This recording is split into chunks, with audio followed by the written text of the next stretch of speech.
What's going on, guys? Hang on one second. I got too many things going on. Excuse me as I, I got stuff in my ears all over the place. Let me turn this to mute. Guys, if I didn't start off this way, you wouldn't think that you were in the right place. Okay? Okay? So don't make fun of me yet. All right. I think I'm muted. Did I mute everything? I think we're good to go, guys. Welcome to the Alpha Red Comic Channel. I am your host, James Nguyen, and I'm the creator of Alpha Red. And today is your Thursday breakdown. Easy for me to say. So this is one of the purposes of the channel was to get to know other creators out there, and so I want to bring this guest on, and we'll just pick some topics, and hopefully I can make this a regular thing. And I'm in a new setup, and so the thing is like sitting really high. I'm not used to looking up at the camera here, so hopefully I do a good job looking up instead of looking at myself and the thing. So we're going to talk about inspiration, guys. Look, what was the title? Inspiration, where ideas come from. Now, sometimes, some days it feels like it comes out of your rear end, but hopefully we have higher things to talk about today. And Loc is going to bring some class to our conversation. So without further ado, I'm going to bring in our guest, Mr. Loc Nguyen, my brother from another mother. How you doing, sir? Class. I don't know about that. I got to build you up. You know, it's your crowd to lose, right? I give you the crowd. But hey, so your last name is the same as mine. Exactly. But how do you say it? I don't want to put words in your mouth because I say it different than a lot of people say it. So pronounce your name like you were introduced. You have to remember, I grew up in Canada, so okay. Nguyen. That's what I'm learning, right? Okay. It's Nguyen, Nguyen, Nguyen. I've gotten it all. But when you introduce yourself, you say with the Vietnamese accent, I think it's Nguyen. Yeah, something like that. Or yeah, Nguyen. well, it's Nguyen. Nguyen is the real way to say it. But usually when we introduce ourselves, we have the English American. Well, I have the Americanized version of it. You're in Canada, right? Yep. Toronto. Out of Toronto. Yeah. Very good. So, Loc is my brother from another mother. Yeah. He got the memo about the cool haircut. I said, you gotta have haircut just like mine, and people were gonna get us confused. So you gotta wear your glasses. And I won't wear my glasses. So, dude, so tell us a little bit about yourself. Like, okay, I'll tell the people how we know each other a little bit because we don't know each other very well. No. But your name came across my Kickstarter. You started supporting Alpha Red back in issue number 2, I think. And I was like, do I know this guy? Because really, when you're starting off, it's just friends and family. Right. Yeah, and I was like, exactly. Surely I'm either related to this guy or I went to school with this guy, because no Nguyen is just gonna randomly come out and support me. But you've been a faithful supporter of Alpha Red, and I appreciate that. And really, that's how we got to know each other. And then this year, I started with the social media stuff, and right there you were, and you jumped out. I was like, dude, this is Loc. Very cool. So tell us about how you discovered Alpha Red, who you are, what you're doing. Just tell us a little bit about your story, and I'll chime in with some questions. Yeah. So I'm a big supporter of indie comics, right? I always have been ever since. Like so my backstory is I'm a child of a Vietnamese refugee family, right? So we came to Canada in 1978, 79, around there. I was about 7, 8 years old around that time. So I grew up in a small town. One library, church, corner street. That's yeah. So how did your family choose Canada? Like, why we ended up in Orlando, Florida. And we did not choose Canada on purpose. It was we were sponsored by the Catholic Church. Okay. Right. Yeah. So what happened was I was born in Laos. Right. Okay. So both my grandparents and parents were born in a place called Hue in the middle of Vietnam. Yeah, just dead center where Saigon's at the bottom and Hanoi is at top, right? So there's always in the middle where there's always the clash, right? Right. So my grandparents escaped with whatever or something like that. They hunker down in Laos. Then around 1970 something, where Pol Pot in Cambodia was going in and doing that killing field stuff. Okay. So my parents all got scared and they picked us up and they scrambled across the Ho Chi Minh River that was splitting Laos and Thailand. Yeah. And literally we became refugees. We got captured by the I think U.S. Army or Thai Army, put in the refugee camp, and we lived there for so many years, right? I was so young at the time, right? So I grew up in a refugee camp until I was 6 or 7. Then we were sponsored by the Catholic Church. Yeah. Then we got split up. I think my aunts and uncle in Switzerland. I have other families in Australia. Whoa. You know, Nice. like the U.S., Texas, you know, California. Yeah. Like literally, we've got scattered. You know, some family went on the boat. You know, the boat. Sure. Those things. So that's what happened. We ended up in northern Ontario, northern Canada here. Okay. And I grew up in a small town, and that's how, you know, that's where I was. I played hockey. I was the only Asian kid in the entire. How tall are you? Are you tall enough for hockey, sir? We're not No, traditionally but very tall.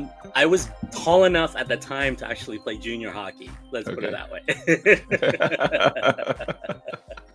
Right? I was big enough too. I used to play rugby and everything else too, right? So you got a Canadian guy, Mr. hey, Raymond Raymond. McKay. He's the writer of Alpha Red 6, and he Yeah. is also a hockey player, but he doesn't get to play very much hockey. Yeah, I mean, this is how like comic book was something that I would pick up from the local variety store, right? It was just literally, it was the only way that we didn't have a comic book store in this town. Not yet anyways, right? Until I was like 16, 17, and eventually the town got big because of, I believe, the Honda plant moved in. Okay. Right, and brought workers, brought all stuff like that. By that time, I think by the time I was 20, I was already what you call it, applying for engineering. You know, you're supposed to be engineer, right? Like, Right. Hey, if you're not an engineer, then you're a doctor, you're a pharmacist. Exactly, right? Yeah. So because I wasn't allowed to be an artist. That's really what it was. I'm right there with you. Yeah, right there, right? So that is my background kind of thing. So eventually I graduated with an engineering degree. Okay. This is around 92, and this is when the .com happened. Okay. Right? So all these companies were hiring people, like students like us, coming out of engineering school. Okay. And what year was eventually, this again? I'm sorry. What year? Yeah. What year was that again? This is around 92. Okay. That's when I graduated. Yeah. I Right? didn't realize that the .com stuff started so early. Yeah, that was about the time. A lot of, because I thought I was come out and do photocopiers, fix photocopiers and fax machine. That was the thing, right? Yeah. I think Pentium's computers was just starting to become something. Like I think it was 486 at the time or something like that, around those processor speed. Yeah. I ended up with a company that designs what they call frame store cards. Okay. Okay. So a frame store is basically a video playback card. Okay. But this is something new that we just never done before. All right. And I was working with a company called New Tech. Mm-hmm. They were inventing a computer called the Amiga at the time. Okay. You heard about the Amiga computers. It, right? it sounds familiar to me. Yeah. This is around 92, 93, 94, around 95, around there. That time. I was graduating high school. I was a knucklehead. I was hung with the wrong crowd, chasing girls. I was the same, right? Yeah, but I was already in my I was almost in my 20s, right there, just starting, right? Yeah. And literally, this is how I got into the drawing side of stuff was. Yeah. I was working for this company. They were inventing 3D piece software. Yeah. To create 3D animation for film and television. Back in the late 90s? Back in the late 90s, yes. Wow. Right? Okay. I didn't know that. Yeah. So this is for the Amiga computer. So if you're looking at it, it would be a product called the Amiga Toaster at the time. Oh yeah. Just I'm an old guy, right? It's before they started naming good things good. Yeah. So that's how I got involved. Like the first project I was involved was when I flew out to LA. I was single, right? Sure. And I think it was Babylon 5, Okay. right? Yeah. So we were working on the technicality and how to build the 3D ships and rendering that to this card, to play back on the card, right? So a card was about like this card was about this long. It's an ISA board, Yeah. and the whole board has chips on it, and it held like 50 megabytes. 50. That's 50. like you can fit that on a booger, you know, like That was a $2,000 piece of memory card. All right. That's how we did stuff back in the days, right? And I was repairing stuff, and so I started working as a technical advisors for these film industry, the effects house. Mm-hmm. Somebody saw a sketchbook of mine. There you go. Because I still draw. You discovered. Right? I was discovered that way, and they, I think it was the director, second unit director, says, "Hey, you know the technical side of the animation stuff, the hardware, right? The piece of software and all the other stuff, right?" And I was like, "Yeah." And it's like, "You can draw, right?" So they started giving me scripts, and they were teaching me how to do storyboards. What? Nice. Were they paying you, or they're like just like I was learning to do storyboards and breaking down scripts for. Eventually, you know, I lived out there till 2005. This right? is for Babylon 5? This is for the effects house out in LA. Okay. Out in LA. All right. Right. By the time I moved out there, it was around 95, 96. Okay. I was living out in Costa Mesa, California, Orange County area. Oh right? yeah, that's home of the. That's New Vietnam right there. Exactly. Fountain Valley, the Little Saigon. That was my go-to. I got family out there. Food to go. I was bachelor. Food to go. You name it. Home cooked stuff was just everywhere. Pho, you know. Oh yeah. Bun Ba Hue and all this other. You know, you made it when your town starts serving Vietnamese food. Exactly. You know, I think exactly. Just started getting Vietnamese food in my area, and Yeah. so I tell people we made it. So yeah, that's I lived out there. I was doing stuff for film and production. I was doing 3D stuff, technical advisors, effects stuff. So I worked for all these effects houses. This is where I learned to paint, learned to do models, learned to animate, learned to do all this other stuff, right? Yeah. And comic book was something that I would go to San Diego Comic-Con because it was fun. Yeah. At the time. Sure. And I think back then, were you dreaming about entering the comic book field, or were you just satisfied doing your storyboarding and the design stuff? I was pretty satisfied because it kept me busy. I was single. You have to remember. Sure. I had a few girlfriends, but I was end up working like these weird hours because the effects industry and the film industry doesn't work regular 9 to 5. Right. Like if we're doing a night shoot in the middle of the desert, we are like, you know, we're driving out that same night. We shoot 2 a.m., 3 a.m. when the sun rises, and, you know, we shut down by 9 o'clock because it gets too hot, you know, that kind of stuff. And, you know, that's how it worked. We worked all these weird hours, and I would be all over the place. Right. That's how it was. I slept on couches and in the effects house, the editing room. When things were for deadlines for visual effects, right? We were scrambling. We were the art department. Right. Let's put it that way. That's how I got involved, right? I was pretty busy, and comic book wasn't even in my mind until I remember the San Diego Comic-Con. Right? Right. And back then it was $25 for a weekend pass. Wow. This before Hollywood came. And, this was before Hollywood came, right? Yeah. And this was just like, oh yeah, because I live in Costa Mesa, it's only 45 minutes away down in San Diego, right? Okay. Just get on the 405 and just drive down. Okay. Yeah. No, that's cool. That's cool. Right. This is before Hall Age. This is before all this stuff, right? Yeah. I just went, picked up a few books, graphic novels, met Todd McFarlane and those guys. They were just starting to form, right? And it wasn't something that like I always had a collection of comic books, Right. right? Yeah. Spectacular Spider-Man. I had, Sure. yeah, I had all the X-Men kind of Mhm. wherever. And by the time I moved to LA, I kind of stopped collecting it. Then I would start buying paperbacks, right? Okay. Right. That's how I got into it, right? But a lot of the time I was just busy drawing, doing concept arts Yeah. and all this other stuff. Yeah. So how But old were you when you were collecting comic books? Like what era was that? Was that the Image era? Was that shortly that was before, pretty, shortly like, I after? started collecting in the 80s, Okay. right?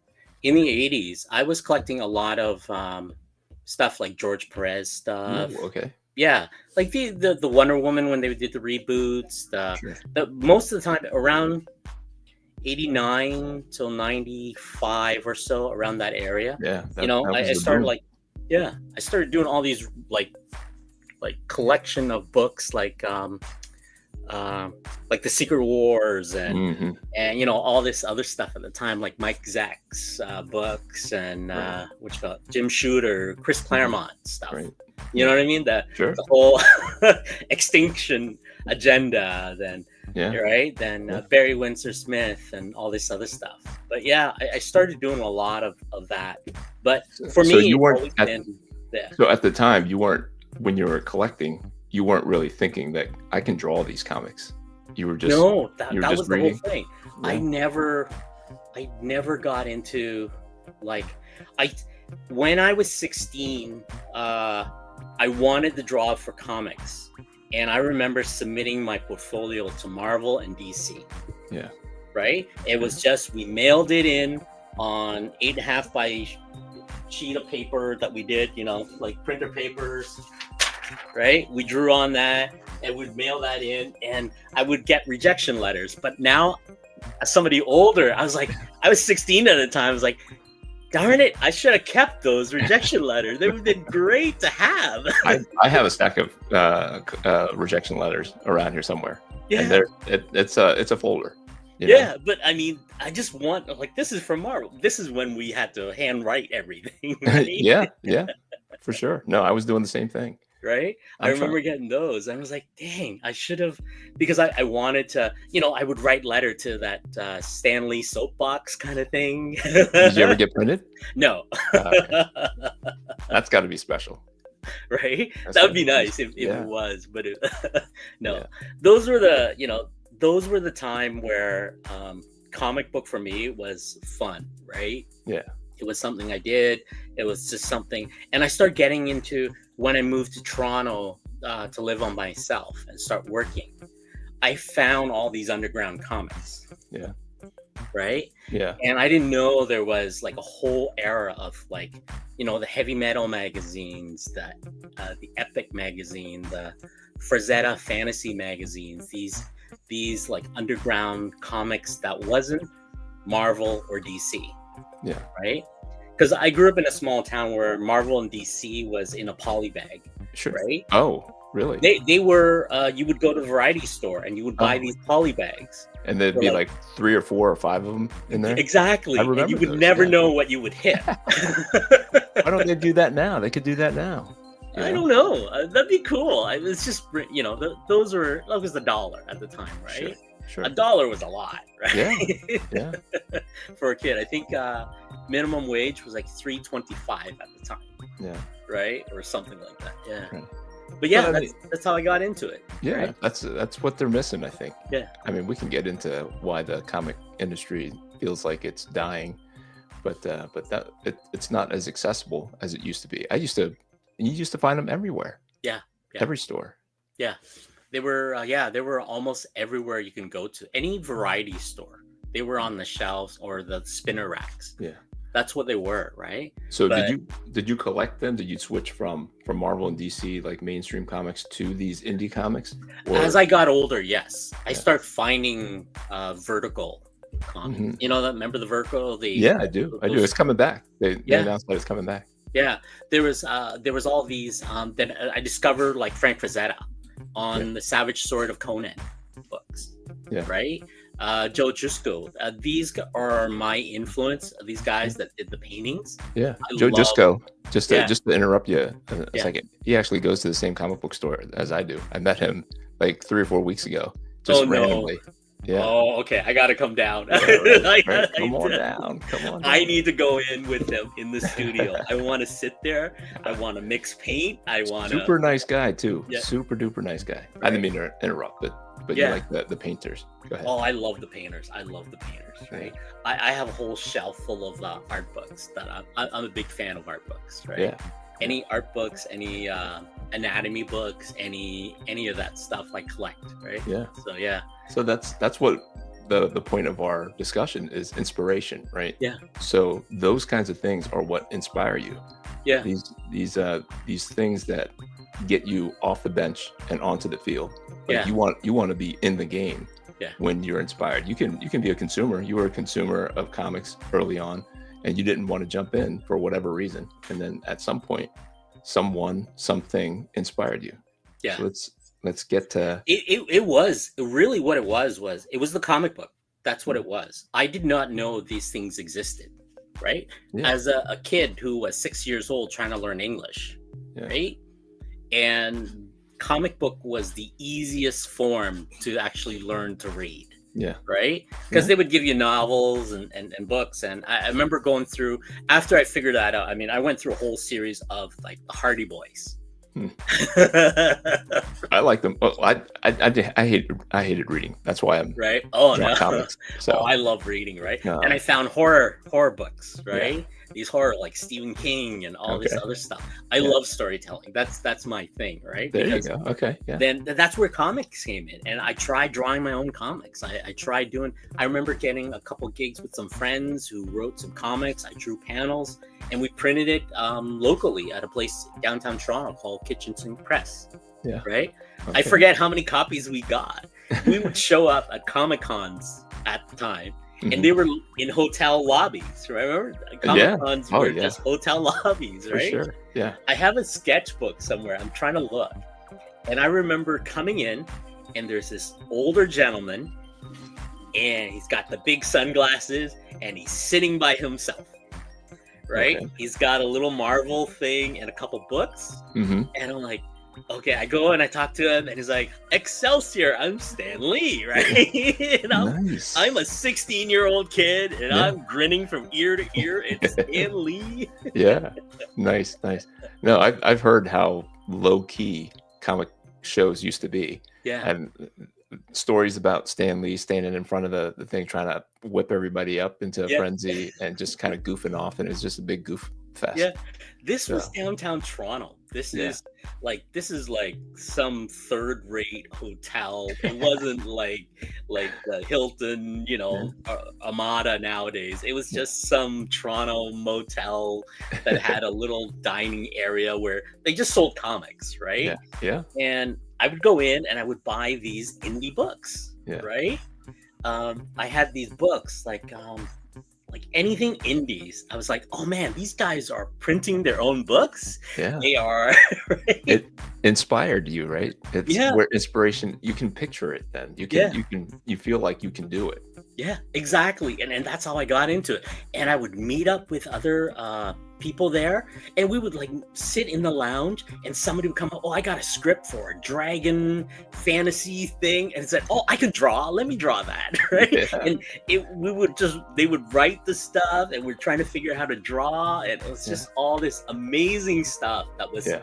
I did not know that there was a community that existed like this, Sure. right? Yeah. And everybody kind of fueled each other. You know what I Sure. mean? Once Yeah. you found that community that gels together, right? Sure. And Sure. that's how I got into it. Like I wanted to do art. I wanted to learn all this other stuff. Yeah. But like a Vietnamese immigrant to Canada, art Mhm. is not something, right? My dad was in construction. My mom was a seamstress, right? Yeah. Yeah. And I'm the eldest, so I got to be an engineer. There you go. There you go. Nothing else will do, sir. Nothing Exactly. else. That's too funny. That's too funny. Right. So what are you doing now art wise? Are you still an engineer? Are you I left the engineering field, I think 15 years now. Oh wow, okay. Yeah. I got to a senior level where it was just managing people that I didn't want to manage anymore. Mm. And a lot of it became corporate where I just didn't like laying off people, Yeah, right? I get you. You got to a point where you're like, I used to do that at startups when I used to work as engineer out in LA. These startups would 3 months and you would get laid off, or they ran out of money, and you move from. But I was single. I was 22, 23 years old, right? So Yeah. it didn't matter. Yeah. We got a friend and another brother. My Vietnamese parents weren't exactly thrilled about me getting into comics either. Exactly. Art wasn't something you made money off, right? But it was funny because I went into engineering and I thought I would be going into computers or fax machines and all this other stuff, right? But it actually, like, I don't know what it was. It eventually led me out to LA, right? Yeah. And there was this entertainment industry. There was this thing where they were paying people to do art, right? Yeah. Creating artwork, and I got into the film side, and I was doing storyboards and concept arts and character design and costume design and all this stuff. I was just learning whatever I could, right? And that's how I got into it. And you kind of get into this. I didn't know it was a really tight, small community, right? Yeah. So the film industry is really small. So I ended up working with all these companies that eventually went under. But again, it's like the lead effects guy would start his own company, right? and we would jump over to him, and somebody would start this company based on the different projects that we worked on, right? And that's how I got involved. And eventually I ended up like with Mattel and Upper Deck and all these other companies as freelance, right? Cool.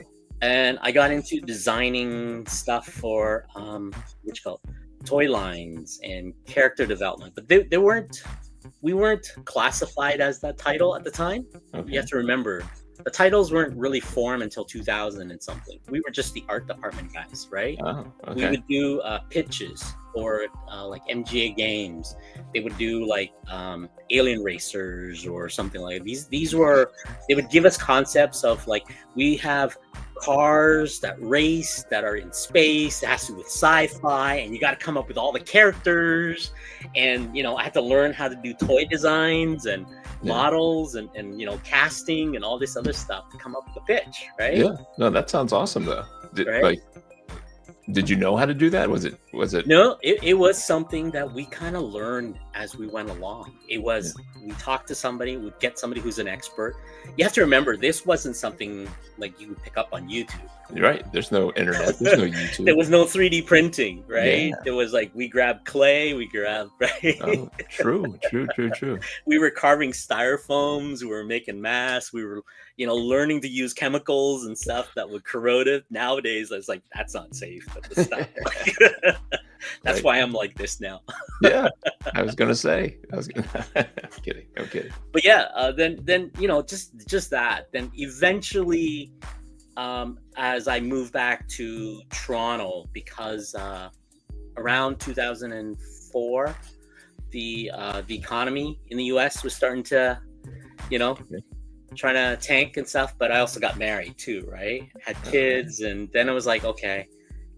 This is where I was like, okay, comic books is something that is available. There's like, a local comic book store now over here, that kind of stuff. So I started going in and started picking up books here and there, right? Yeah. But again, it wasn't like, I wasn't collecting floppies like one at a time. It was more like, oh, I haven't read this in 10 years. Let's see if I can pick up an omnibus. Or, a graphic novel, right? Nice. Okay. And it was like on titles I remember, Chris Claremont, or Mark Miller or Frank Miller or whoever, right? Sure. Those were the books. I was like, okay, that's how I got into it. So okay, I remember that. Okay, so I was drawing it. Then I was like, all these small conventions started to show up. Yeah. Fan Expo, Toronto was something big. It was just like Toronto Comic Con at the time. Right? Okay. Then Fan Expo moved in and they built this big massive thing. Cosplayers showed up. Yeah. And all this event. Then at the same time, I was like, okay, well, what can I do as a side gig for fun? Right. Mm-hmm. And I was just drawing stuff. I have a digital tablet next to me here. Um, it's a 24-inch, but before I started small and I was doing digital, I was painting with Photoshop, Hmm. and I was just doing card concepts for Upper Deck, Okay. right? So Upper Deck would have a pitch for like something like Magic the Gathering kind of gameplay kind of Okay. style. And Yeah. they say, hey, can you draw? Because I had connection when I worked in LA with the art directors at Upper Okay. Deck, right? Right. Those guys are retired now, so Yeah. they're right. So That's why that's you're over all. at Tops. Is that why Yeah, you're over at Tops? yeah. Now I'm over at Tops. So yeah, that's how I got it involved, and I was doing covers. I was doing like just indie stuff because I was like, okay, how do I get my name out there? Yeah. Right. I wasn't hurting for cash at the time because I Yeah. had my like all the money that I had saved up from when I worked at startups and my shares and kind Yeah. of stuff, bought the house and got married and save up for the kids, Yeah. right? So then I was doing covers for indie books, right? I would go to the Toronto Fan Expo and I would run into the indies, and these guys, their artwork was okay. They weren't the top, Right. right? They were writing themselves, publishing themselves, Yeah. and they're trying to get their books out. And I said, hey, let me paint you a cover, Yeah. right? Yeah. Give me a few books, right, for myself to keep, Yeah. or if I'll sell it at a con or Right. something. And that's how I got involved. And I did not know there was this market for that. Yeah. Any That's titles that we yeah. might recognize? Yeah. Then I start meeting friends and stuff. And I was like, hey, I know your artwork. And they go, I grew up with that. And as I start meeting like veterans of the field, right? And was like, oh my God, it's Dan Day. He gave me one of his paintings, right? Yeah. So, so I'm doing his. So he ends up finding out that I can do comic books and colors. So he's end up giving me his. Give me 1 second here. Let me grab this. Sure. No, that's cool. You never know who you meet when you're going to these conventions. Yeah. So I ended up I ended up meeting some of these. Whoa, very nice. Right. Hang on, let me see if I can. Do I know how to make Yeah. you big and make me small? There you go. Like that. Right? So that's what you're looking at. So this is a Dan Day drawing. So I'm scanning the book and I'm coloring for him. Right? So he still does illustration boards, stuff like that. Yeah. So I got stacks of it here, but that's what I'm doing. Those are the kind of projects I run into. And it's always a great thing to actually run into these veterans. But these veterans, first of all, to begin with, they started out like us. Yeah, for sure. They were just illustrators. Yeah. No, I get to meet them now. Like, worked for magazine companies and newspaper prints. Comic book was something, okay, well, I'll do a bunch of comic books because the advertising agency, when we used to draw ads. Yeah. Back before Photoshop. Before Photoshops and stuff like that. So before AI. I ran into these guys, right? Yeah. Right. They drew for like Dungeons and Dragon magazines back then, the gameplay books. They did all this stuff for $1, right? Yeah. So they weren't the Jack Kirby, they weren't the Todd McFarlane, they were just regular Joe like us, right? Who just did illustration, because I do stuff for advertising. I do stuff for wherever I can land that gig, I'll do it. But comic book's always been that passion, right? Yeah. And that's the birthplace of all my, all my artworks you see. Well, most of these are from friends, right? Like that gives me their artwork and stuff like that. So we trade arts here and there, right? That's very cool. Very cool. So other than like Joe Jusko as an influence, who else inspires you as we talk about inspiration? Like whose artwork do you look at and it makes you want to run to the drawing board and copy it, or do I don't know if you ever copied. I don't think I ever copied. I mean, I kind of course we all kind of copied, but like when I flipped through a Joe Madureira comic book, I go, ooh, I want to draw, but Right. I'm not drawing any specific picture in that comic or even Right. that character. I just want to draw. So I don't know. I don't know if that's your experience when you're inspired. When I say you're inspired, you're just like, I got to do this. Right. So a lot of it was the Frazetta paintings, the Ooh, stuff. okay, I yeah. love doing the paintings. If I can get into it, right? Like if you look back here, you can see I got like acrylic, more acrylic, right? I got, airbrushes, Copic markers. Yeah, you're legit. You're Right? a legit artist. I just grab a pencil and Right? micron. Yeah. Like I do complete like paintings and stuff. So when I do covers, I put a lot of like if it's full color, right? So it's full color. So that's what Nice. you're looking at, right? Yeah. Well, this is all acrylic paint and coloring and stuff like On that. the sketch Airbrush. cover, you go right on the sketch cover with acrylic. Yeah, Wow. Okay. yeah. Then I flatten it and all the other stuff. Let's see if I can, because I just did a whole, I did this comic for curing cancer event. Yeah. Right. Nice. Hang on, let me. There we go. So, I try to give back to the community as much as I can. So this is a comic book for curing cancer event that they just did in October. So I got on for the very first time. Then I did a lot of sketch covers. I have about 19 commissions.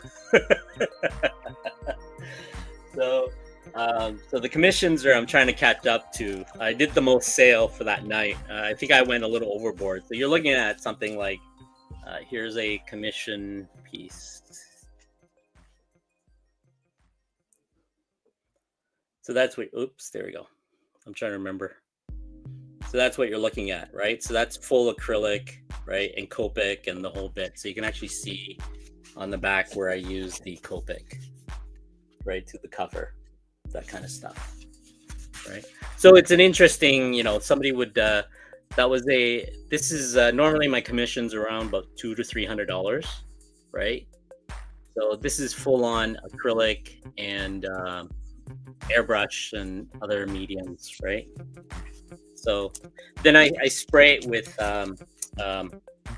acrylic varnish through an airbrush to protect the surface so it doesn't smear and all that stuff. And people send it out to grade, right? Because I provide them with a, what do you call it? The CGG stuff.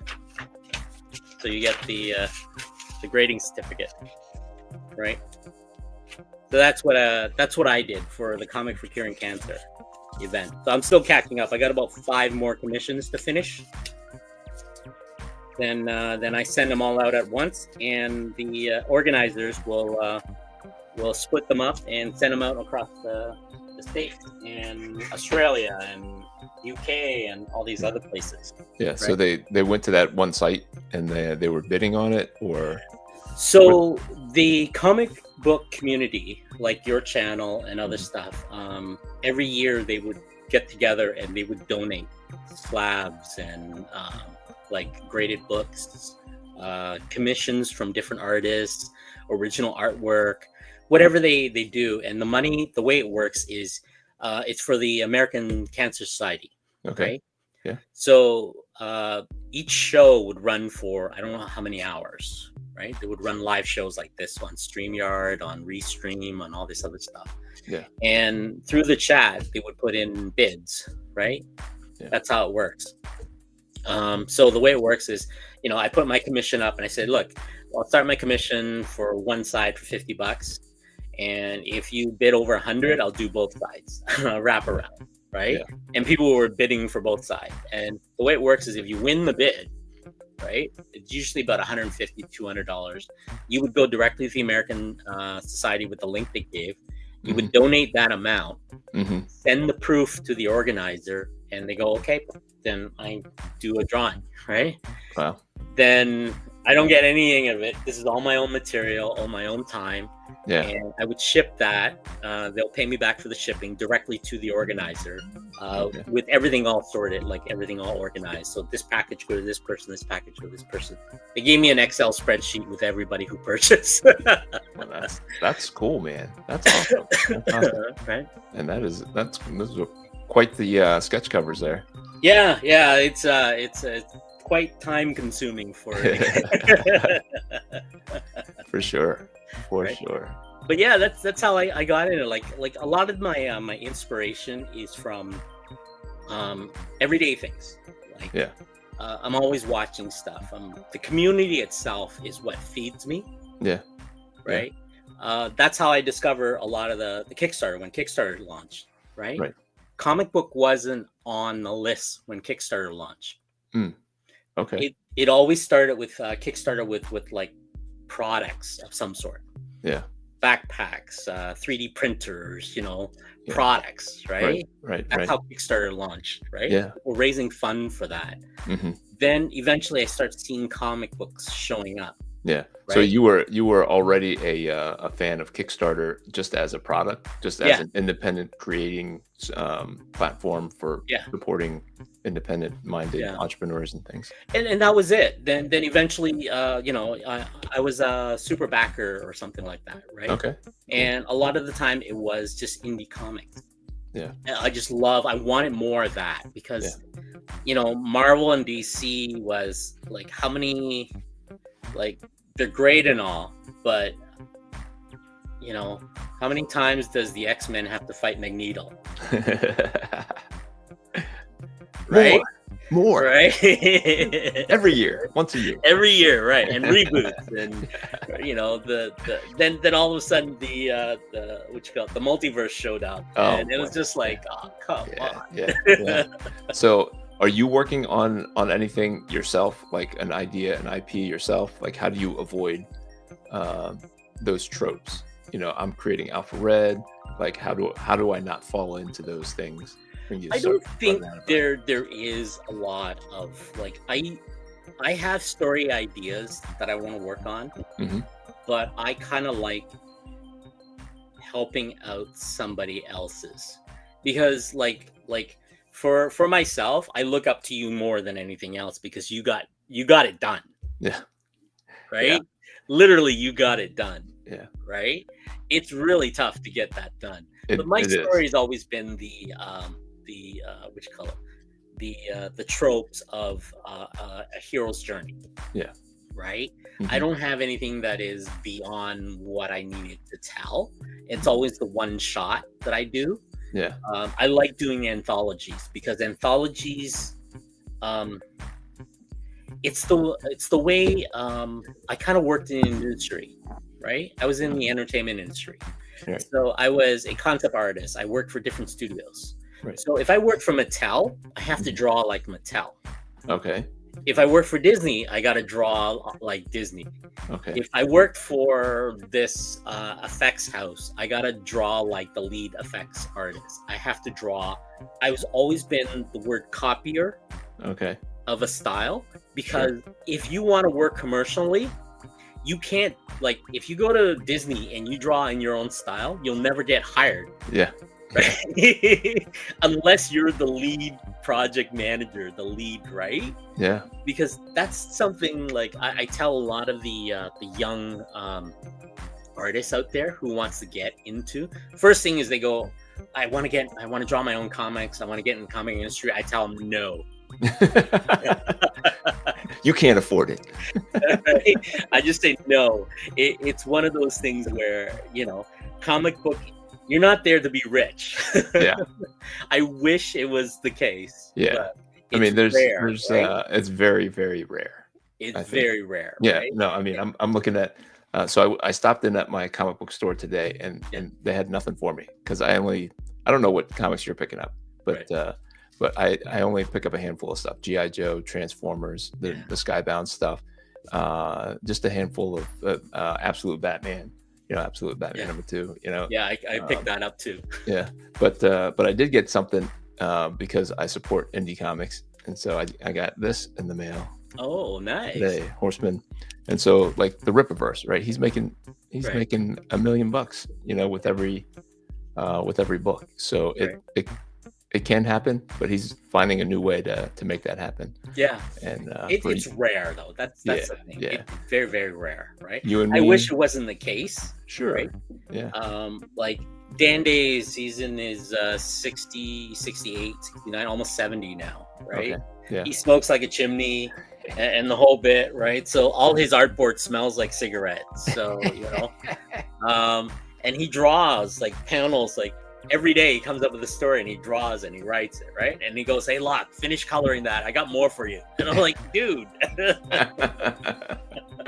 that's too funny, right? too funny. It's, those are the kind of stuff you run into. Yeah, Then, like I see all these artists all the time. I make a yeah, lot of friends when I go to Comic Cons, yeah, right? These yeah, Comic Cons, right, and you kind of, if you go from one con to another, you're starting to see familiar faces.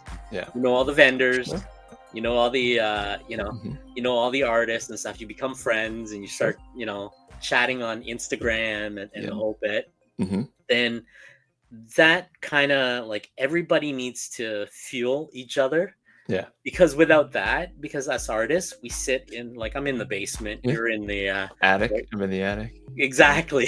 right, It's a lonely, lonely, lonely venture, hmm, right? yeah, Like that, right? Still waiting to get copies of that. yeah, Right? yeah, So, I mean, like those are the things that I try, as like somebody who draws, who have experience in industry. I hmm, try to give back to that community, yeah. No, that's right? awesome. That's awesome. Right. And that's what I do. I draw for this, I draw for that, and I run into stuff. And when I get emails from other people, it's like, "Hey, can you do this?" It's like, "Well, I don't have time, but I do know somebody who." Yeah. That Right? sometimes that's what you're looking for too, as Yeah. an independent creator. Like Yeah. I'm always looking for some help. Like Right. you don't know that you're gonna need help until you run Right. into someone who doesn't perform or is running late or something happens, and you're like, oh, I gotta meet a deadline. Yeah. Like, who do you know? And Yeah. I just reached out to somebody today. I Yeah. said, who do you know? Right. For a piece of Yeah. a future project. Right. You know, so Yeah. That's how it works, right? That's yeah, how it works. And the same thing. I yeah, ran into, like, Upper Deck, one of the projects I worked on. The art director retired, and they were like, "Hey, do you want to do some sketch cards?" I'm like, "What are sketch cards?" yeah. Right? I didn't know. I really didn't know, right? Yeah, And so they start which are shipping me packages in November of this year. yeah. And they said, "Can you draw these out? We'll give you a list and blah blah blah." At first, it was because they knew I was fast. I can turn around things really quickly, Okay. right? Yeah. So I started getting like packs of 10 cards that were due within like 2 weeks' time or 3 weeks' time, Yeah. right? And it was just like, "Can just do a bunch of headshots." And I said, "Okay," Yeah. right? Just Right. pound them out, scan them, sent them in. Sure. What happens is I try to tell new artists to, like, like, allocate that time, right? Yeah. It's a Oh yeah. discipline. It Oh is a yeah. discipline, right? Absolutely. You Absolutely. need to allocate that time, because a deadline comes and like things will happen, Hmm, right? hmm. And you got to open that communication with the art director. If you're going to run late, if you're going to blah blah blah, they're really Yeah. understanding, right? Yeah. If Yeah. you give them enough time, Sure. right? Yep. So the reason I get paid a little bit more is the art director would reach out because they know I can turn things around by a certain deadline, right? Yeah. And Yeah. that's because I promised them that. Yeah. I talked to Jim Shooter at the Hershey Comic Con Oh in yeah, July, and he said he instituted what he called combat pay. So, yeah, like, if an artist exactly. or a inker was running late, he'd Yep. have to pull out all the stops. He'd call everybody in. Yeah. He'd pay them X amount more to get the book out, and they Right. would sleep on the couch. They would sleep on the floor. He would order food to come in, and every waking minute they would be doing that. But they got paid extra and he called it combat pay, so Exactly. they could get the books out on time. Yeah. So So that's that really cool. that's you have to build up that reputation. If you're gonna work for Upper Deck, if you're gonna work for Disney, if you're gonna work for Marvel, you have to have that discipline, Yeah. right? Yeah. And I turn down books for sequential all the time because I'm like, I can't commit to that time. Period. Sure. It is a very tight deadline to pencil, Mm-hmm. right? Because you got a script, you got to read it multiple times, you got to Mhm. storyboard it, you got to literally punch. You know how that feels, I right? do. I do. And it's hard. It's hard when you're doing it all by yourself. And now I have a writer coming alongside me to help me out. But like when you're doing it yourself and you read it and you know what Exactly. you mean. Yeah. But like you have to communicate that to a reader. And Yeah. so that's a whole nother thing. Yeah. But let me hit this. Fong says still waiting for his copy of Horseman. How is it? I just got it. When I walked down the stairs at the end of my day, 5:00, it was sitting there, and I'm actually going to a comic book convention this weekend, so I'm kind of getting ready. So I haven't read it yet, but it looks fantastic. It looks as awesome as it does in the previews. And then this one, yes, I did get the Dean Cain All-American Lawman for Big Man Comics, and He wrote that? the artwork is great, but I couldn't follow the story. The story it jumped around so much. It was not one of my favorite reads, but I'll just keep picking it up and keep supporting it. But it was not an enjoyable read, I gotta say. I don't know what's his name, Taib. I forget who the writer was, but he, I don't know, he sold me on it. I was expecting a very fun book, and it's fun, but it's like the editor didn't look into it or something like that. I don't know. Like the dialogue and the story just didn't flow. Yeah, sometimes some writings are. I run into that with certain scripts too. Yeah, I run into that with certain scripts. Yeah. Right. If you read a script and if the picture doesn't exist in your head, and if you hit a certain panel and all of a sudden you're like this, and you're like, if it stops you, that is something you got to contact the writer on, right? Yeah. and there's a scene that it just completely took me out because a girl who doesn't know how to fly a helicopter jumped into a helicopter and she's pulling the stick and it goes up and down. I'm like, no, I don't think that's how it works at all. It's like pedals get you up and down, and I was just like, oh, and somehow she's like, she knows how to do it, and like it's very fun if you don't think about it, but like I know a little bit too much about it, and it just took me completely out, and I was just like, I can't do it. Sorry. But no, that's cool. So what comic books are you reading now? Everybody's a lot of the time I go pick up a lot of blanks. I have short boxes of blanks. I get 3 copies, 4 copies of blanks all the time. Did you get any of these blanks? Yes. So how many did you get? I always get 3 on average. I get 3 of every blanks that comes out.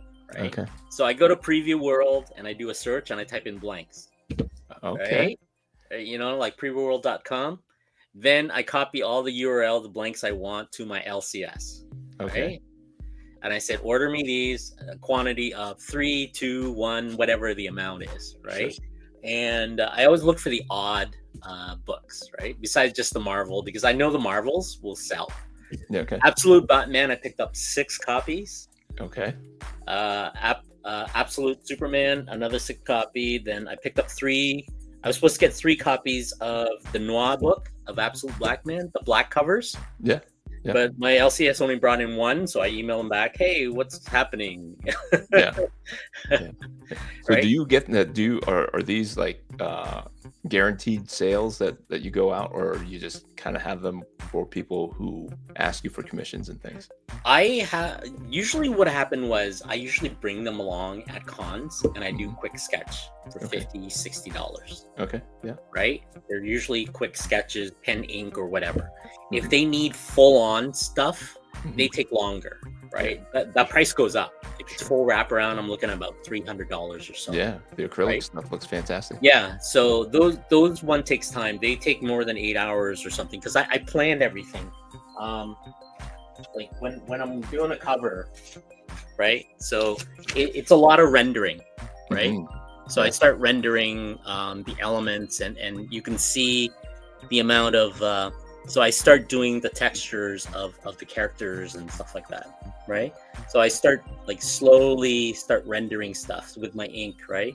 I go over stuff, then I make everything darker eventually with the markers and the acrylic, right?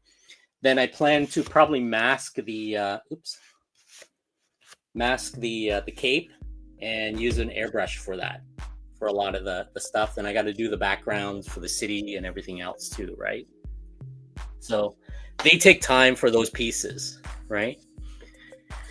But yeah. So do you just have them available when you go to comic conventions? You just have them for sale, some of them? So I run a Whatnot show. Yeah, I did. I have it down here to ask you about Whatnot because I'm curious about Whatnot. I've been canceling a lot of my shows. Normally through the whole summer, I was running almost 3-4 times a week. Oh wow! Okay. Whatnot show, right?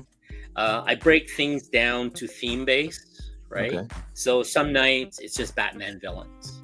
Okay. Right. I would probably do a pre-sketch the night before the stuff. And if I'm doing drawings and stuff, I just go on Whatnot and I just stream. Okay. Right. I don't expect to sell. Right. Okay. I'm just streaming, or I'm invited as a co-host. Okay. To help somebody who's starting out in Whatnot. Right. Okay. So I bring a lot of my audience to the new artists, and we kind of talk. So that'll be our next show. Is that what you're saying? Our next show? Yeah. If you want, if you want to get into it, it's a lot of fun, right? I just keep hearing about it. My LCS does a Whatnot, and they have Joe Jesco on every other Tuesday or something like. I don't know. Yeah. They get on. I figured out a lot. I planned out a lot of my stuff. I bought mailers. I weighed them. If I'm going to stuff them with cardboards to prevent them, you know what I mean? Yep. So a lot of it's based on, I try to keep the shipping cost down as low as possible. Yeah. Yeah. Because if somebody's buying a book from you for $25, just a book, right? And you add another $15 on top in shipping, or $10, that's 50%. That's a lot. Yeah. Right. Yeah. So I try to keep that as a flat mailer with a bunch of cardboard, and I weigh everything. Yeah. Right. I weigh everything, and I have that. So you create these shipping profiles and stuff like that. So you got everything all ready. You do all your measurement. You go to your U.S. postal box, and you bring some of that. If you don't have a scale, they'll weigh it, right? Yeah. And they'll give you the number. Just write on that thing. So you have a collection. You go, okay, so this is going to be my sketch cover, right? Yeah. These are going to be my 9x12 original art. These are my 11x17. These are my, you know what I mean? Yeah. So you can get all that pre-planned. Get them all ready. I do little tests. I drop it on the corner. Right? That kind of stuff, just in case, right? But you put everything in a cardboard and you tape it down with painter's tape. Yeah. Right. And everything's in there, and you can't bend that cardboard and a flat mailer, right? Yeah. So you charge. Most of my shipping is usually between under $10. Yeah. Okay. Right. But then originally people were asking me to send stuff out to be graded. Okay. Right. And before the CGC guys, right, were getting me to submit the stuff, I said, this is ridiculous, because I have to charge the person. First of all, I got to ship from Canada using FedEx or UPS to Florida. Right. Yeah. So every time I go across the border, if I don't drop it in a regular mailer, right, I have to fill out custom forms. Yeah. Right. Yeah. And that brings the price up. So now I have to go back to you as somebody who commissioned me and say, if you want it graded, well, you got to pay an extra $150. And I'm like, wait, I did $150 in commission. Now I got to pay $150 to get it graded, shipped to you. And yeah. Crazy. Right? So then I was complaining to them. So they came up with a creator agreement form, right? So you go there, they give you this PDF form, and you basically, on the top part is you fill out your client info or leave it to them, right? Okay. At the bottom is where you fill out your info, the artist info. You sign it. You said that you did this book. This is the medium, blah, blah, blah, your contact info, right? And you fold that form up and you put it with the comic book. You ship it to the customer. Then it's up to them to take it to, if they want to ship it them themselves, if they have an account, right? Or bring it to their LCS, the local comic shop. Okay. right? That has that service. Hmm. Just include the form, they'll fill it out, and the guy will get it back. And if any issues they have, they'll contact the artist directly, Okay. right? So if the book shows up and they said, "What? Wait, with the form, and say, hey, Loc, did you draw this cover?" Right? They'll send you a picture, and Yeah. you go, "Yeah, I drew that. This is right." Yeah. And that's how they verify, right? Yeah. Okay. Then the person will get on whatever a yellow label, Yeah. right? And that's how it gets graded, right? So that way, I don't have to deal with it. That's cool. That's cool that that they work with you like that. Yeah. No, I think So they're. you have to remember, like, these comic book artists like yourself, right? Mhm. If you're doing commissions on your book and everybody wants it graded, you're going to Yeah. end up 6 months before that person gets to see the book, Yeah. Yeah. right? And they're Mhm. hounding you. Yeah. Where's Yeah. the book? Where's the book, James? Yeah. Where's the book? Where's my Mhm. book? Where's my book? Right. Right. And you're going online, you're like, oh, it's still processing. It's still Yeah. processing. Yeah.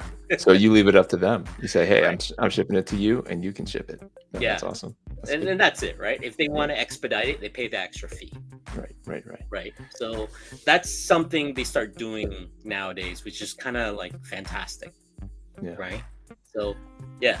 All right. We are up on an hour, and Okay. and so I want to respect your time, and Yeah, and I don't got to worry. get ready for a comic convention anyway. Yeah. So I really appreciate Oh, no that worries. you are willing to come on and chit chat. Anything else you want to say about inspiration? And what do you want to? How do you want to inspire other people, your kids, your daughters? Like, Inspiration. inspiration wise is something that instead of sometimes receiving, sometimes it's better just to give. Yeah.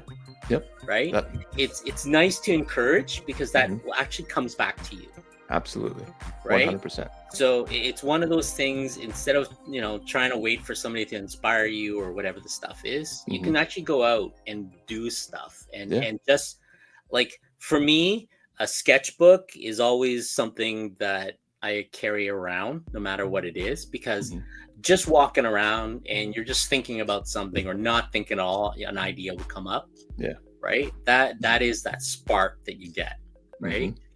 Then sometimes you're just sitting with a bunch of kids or something, they're drawing, they're reading comics, and you kind of like, hey, just give them that bit of encourament, right? They're collecting Pokemon cards, like, oh, I drew that card, or that Star Wars. Yeah. That's cool. Right. Yeah. And that I want more people to be in the art industry. Sure. Yeah. The art industry is one of those things where art has always been one of those things where you just do it for fun. It's not Mhm. worth any money, right? Yeah.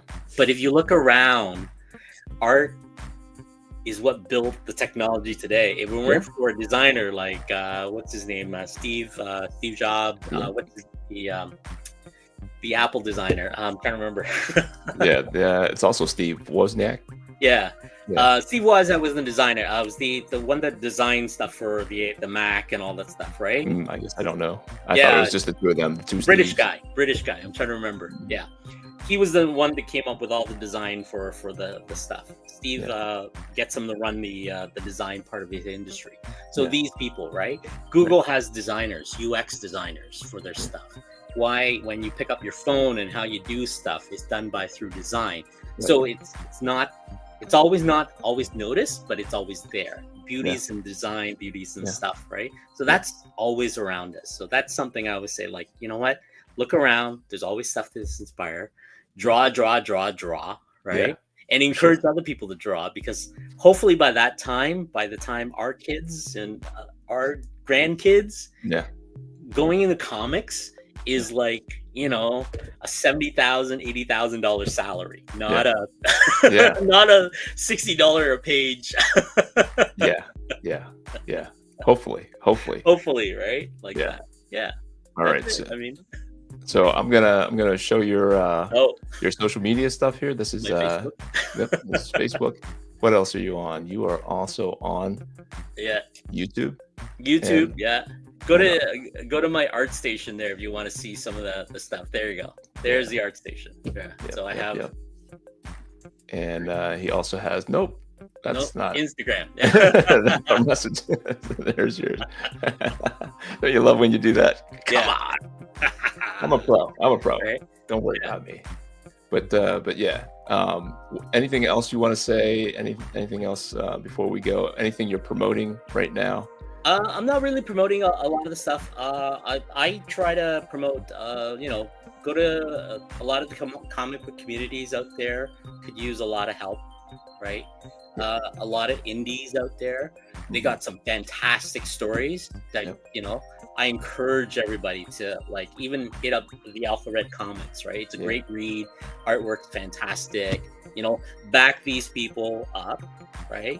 These Yeah. indie artists and stuff like that, because hey, without them, there's no Marvel, no DC, because that's the way the industry is. There's no Image Comics. There's Mhm. all this stuff, right? That's Yeah. why I love indie, because just besides superheroes, there's other stories out there, Sure. Sure. right? I like So my yeah, superheroes, but I know yeah, that the comics aren't going to be held up by superheroes. that's right. Yeah, So. All right, man. Well, Loc, I thank you again for showing up and inspiring us. With your art testimony. Your journey as an artist and how you stumbled into Hollywood and storyboarding and cool stuff like that. But thank you for coming on, and thank I you. appreciate your time. And stick around when I play the thing, and then after we'll No worries. have a little chat. All right, guys. Well, I appreciate you. I'm gonna try to. I can't talk and do stuff at the same time, so bear with me, guys. Bear with me. I'm gonna sign off. Where's my little sign off thing? Here's the outro. Do I have an outro? You do have an outro. I do have Good an outro. It's All a right. very good outro. Very catchy, by the way. All right, guys.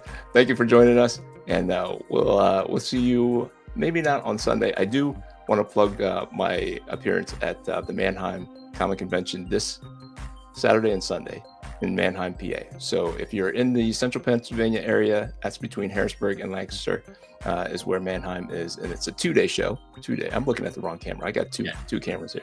2-day show. All right, guys. Hopefully you can make it out.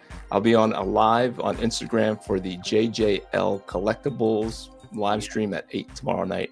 That's on Instagram, and you can check out my Instagram page. And I think it links over there. I don't know. Yeah. I'll just be sitting there drawing. So hopefully you guys can join us.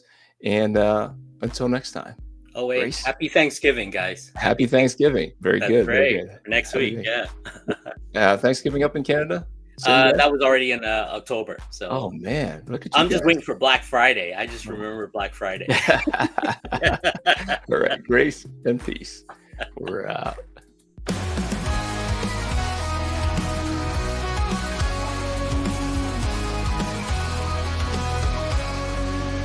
From the shadows he rises with courage in his heart, a beacon of hope.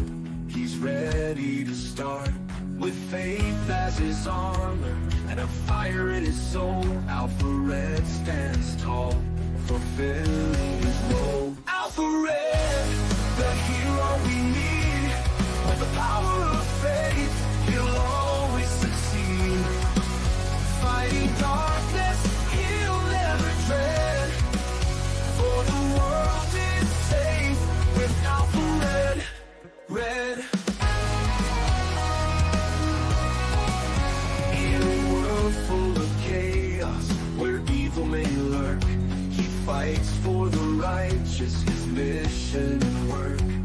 Guided by God, with strength from above, he battles the darkness with unyielding love. Alpha Red, the hero we need.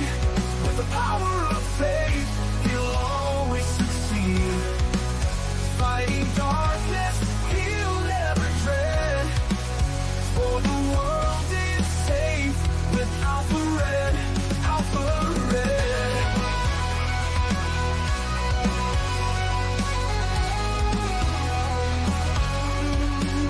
When the night seems too long and hope seems so far, look to the skies, you'll see his bright star. With a prayer and a promise, he faces the fire.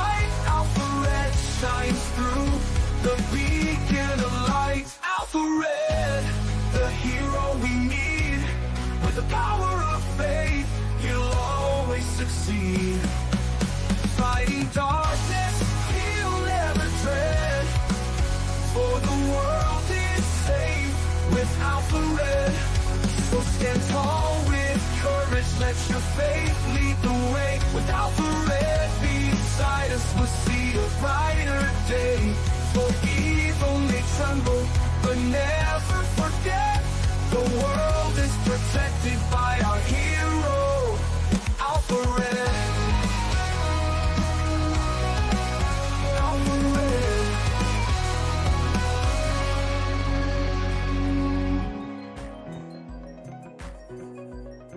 Alpha Red.